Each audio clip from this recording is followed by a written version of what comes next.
नमस्कार बच्चों, मैं विजय कुमार शर्मा राजकीय इंटर कॉलेज मथुरा से। तो बच्चों, आज हम 11वीं क्लास की दूसरी इकाई शुद्ध गतिकी के अंतर्गत जानेंगे अदिश गुणनफल किस तरह से निकालते हैं। यानी आज हम इस वीडियो के माध्यम से यानी दो सदिशों का अदिश गुणनफल किस तरह से निकाला जाता है ये आज हम सीखेंगे। तो हमारे पास दो सदिश है, यानी हमारे पास दो वेक्टर हैं। एक वेक्टर है, मान लीजिए हमारा ए वेक्टर, ए बराबर है हमारा ए x I plus A Y J plus A Z के।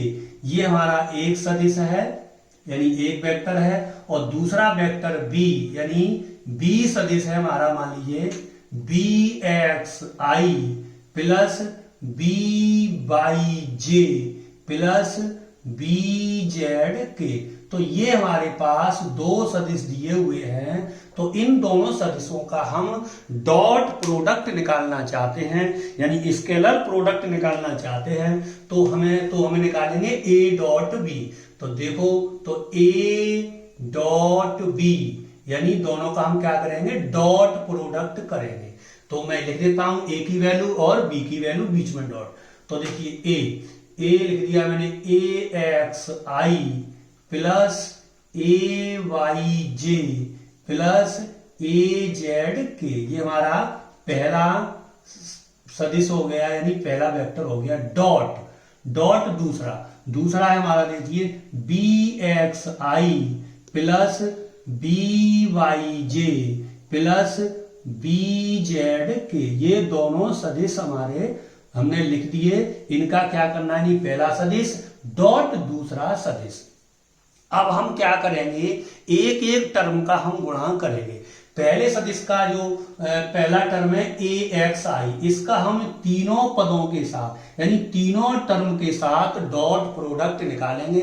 इसके बाद फिर हम दूसरे टर्म का तीनों पदों के साथ निकालेंगे। इसके बाद फिर जो तीसरा टर्म है जेड के, इसके साथ तीनों टर्म के साथ हम डॉट प्रोडक्ट निकालेंगे, यानी स्केलर प्रोडक्ट या हम कहें अदिश गुणनफल निकालेंगे। तो चलिए निकालते हैं बच्चों। देखिए ए एक्स इसके साथ ए एक्स इंटू क्या हो जाएगा, मान लीजिए बी एक्स और आई क्या हो जाएगा, आई डॉट आई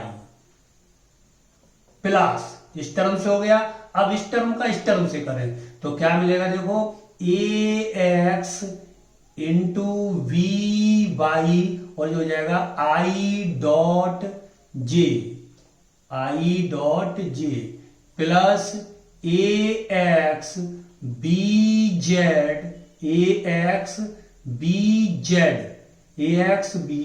और हो जाएगा हमारा आई डॉट के। इनके हम एकांक सदिश लगा देते हैं। तो ये फर्स्ट टर्म का इन तीनों टर्म के साथ क्या हो गया, डॉट हो गया। अब हम लेते हैं बच्चों कौन सा, दूसरा टर्म। तो दूसरा टर्म लेते हैं, यानी कौन सा है, ए वाई जे। तो यहां थोड़ा स्पेस कम है तो इसको मैं यहीं से लिख देता हूं, प्लस क्या लिया हमने, ए वाई इंटू क्या है, V X, A Y V X और ये हो जाएगा हमारा J dot I plus A Y V Y J dot J plus A Y V Z J dot K. तो इस टर्म का इन तीनों टर्म के साथ हो गया। फिर दूसरा टर्म बचा ए वाई, इन तीनों के साथ डॉट प्रोडक्ट हो गया। अब हम बचा कौन सा, तीसरा टर्म है ए जेड के, इन तीनों टर्म के साथ डॉट प्रोडक्ट निकालेंगे। तो उसका भी निकाल लेते हैं। प्लस क्या है हमारा, ए जेड इंटू वी एक्स और क्या है यहां पर के, यानी के dot I plus A Z और क्या है वी वाई इंटू के dot J plus A Z B Z के डॉट के। इसको तीनों से हमने एक एक टर्म का डॉट प्रोडक्ट निकाल दिया। जैसा बच्चों ने पिछली वीडियो में देखा था, क्या देखा था कि आई डॉट आई, यानी ये टर्म हमारा आई डॉट आई की वैल्यू कितनी होती है 1। इसी तरह जे डॉट जे, इसकी वैल्यू कितनी होती है 1। इसी तरह के डॉट के, इसकी वैल्यू कितनी होती है 1। और इसकी वैल्यू आई डॉट आई की वैल्यू 1, जे डॉट जे की वैल्यू 1, के डॉट के की वैल्यू 1। और बाकी जितने सारे टर्म है, यानी आई डॉट जे की वैल्यू कितनी 0, आई डॉट के इसकी वैल्यू कितनी 0।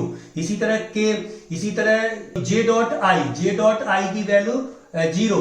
इसी तरह जे डॉट के की वैल्यू 0। इसी तरह के डॉट आई की वैल्यू 0, के डॉट जे की वैल्यू 0। तो सारे टर्म इसमें क्या हो जाएंगे बच्चों 0 हो जाएंगे। हमारे पास बचेंगे केवल 3 टर्म।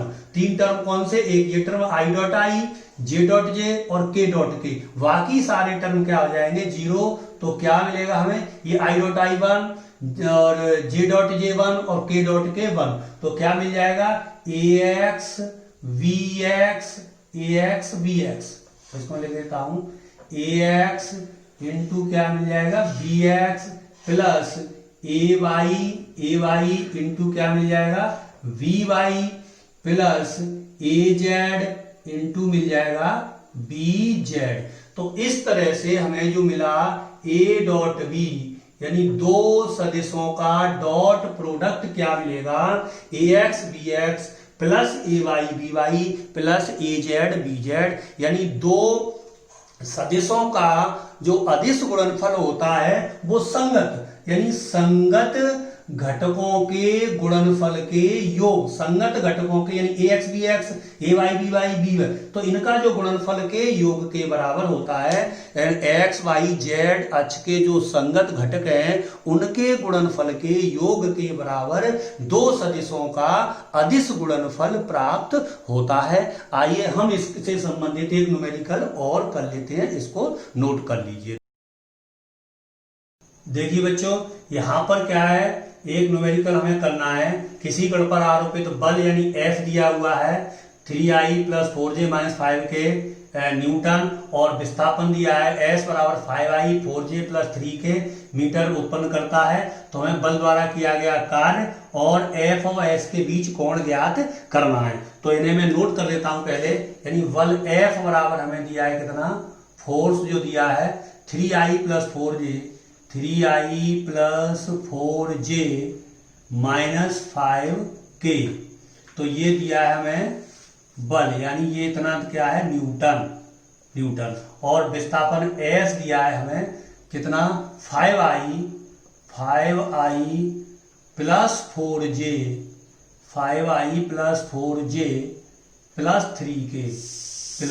3k इतने मीटर दिया हुआ है। मीटर क्या दिया है विस्थापन। तो हमें किया गया कार्य ज्ञात करना है, यानी किया गया कार्य मान लो क्या W हमको निकालना है।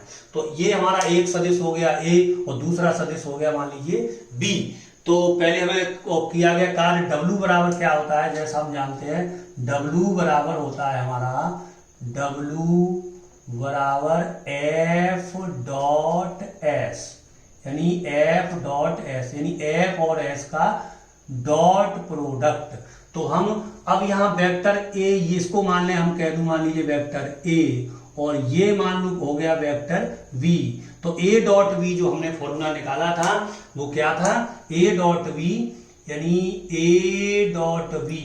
तो कार्य हमें क्या मिल जाएगा एफ डॉट एस, यानी डब्ल्यू बराबर ए डॉट वी। तो ए डॉट वी हमें मिलेगा ए एक्स, जैसे फॉर्मूला मैंने अभी निकाला था, B X plus A Y B Y plus A Z into B Z. इनके संगत घटक है एक्स अक्ष का, वाई अक्ष का, जेड अक्ष का।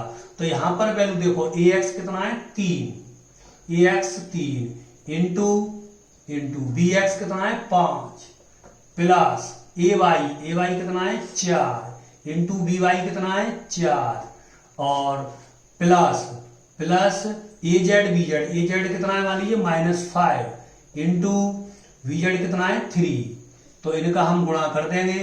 तो 5 की कितना हो गया 15 प्लस कितने हो गए 16 और माइनस कितने हो गए, 5 3 कितने हो गए 15, तो बराबर यानी 15 ये कैंसिल हो गया तो कितना बचा 16। अब क्योंकि ये कार्य है तो कार्य की यूनिट क्या होती है, जूल, तो 16 जूल हमें क्या मिल गया, किया गया कार्य जो हमें ज्ञात करना था वो प्राप्त हो गया, यानी 16 जूल। तो 16 जूल कार्य प्राप्त हो गया। अब हमें क्या करना है, इनके बीच का कोण निकालना है। तो कोण हम किस तरह से निकालेंगे, चलिए इसी में कोण यही देख लेते हैं।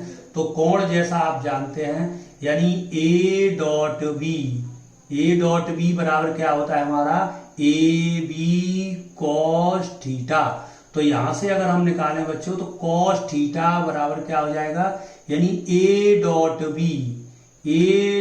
B upon A B.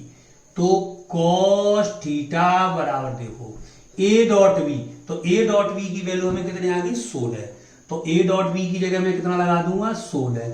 अब ए ये वेक्टर ए का परिमाण है और बी वेक्टर बी का परिमाण है, तो परिमाण निकालने का जो फॉर्मूला होगा वो क्या होगा, यानी मैं लिख देता हूं यहां पर, दोनों का वेक्टर ए का परिमाण निकालना है, वेक्टर बी का परिमाण निकालना है। तो ये मिलेगा under root A X square plus A Y square plus A Z square, और इंटू इसी में आएगा बी का मिल जाएगा कितना, B X square plus B Y square plus B Z square, थोड़ा देख लेना, मैं थोड़ा स्पेस कम है, यानी बी जेड स्क्वायर, यानी इसके जो घटक हैं उनका हमें क्या निकालना है, वर्ग करके वर्गमूल लेना है। तो अगर चाहें तो इसको मैं यहाँ पर इसको यहाँ कर देता हूँ, ये आपने नोट कर लिया होगा, चलिए यहाँ करते हैं।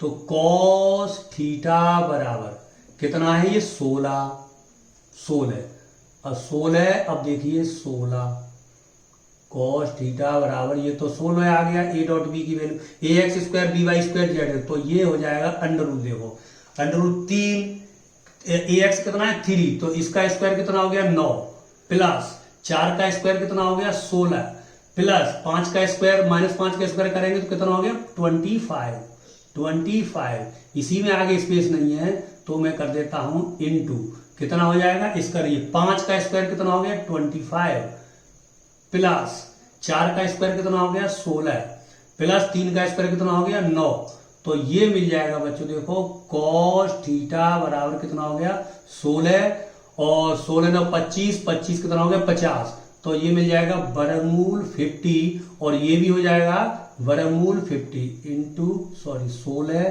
प्लस कितने 9, तो ये भी 16 9 25, तो ये भी वर्गमूल, तो ये भी कितना हो जाएगा वर्गमूल 50।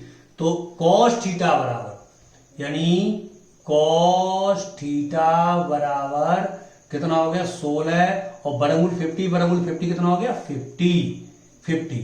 तो इसको काट दें तो ये कट गया 8 2 से, और ये कितना कट गया 25।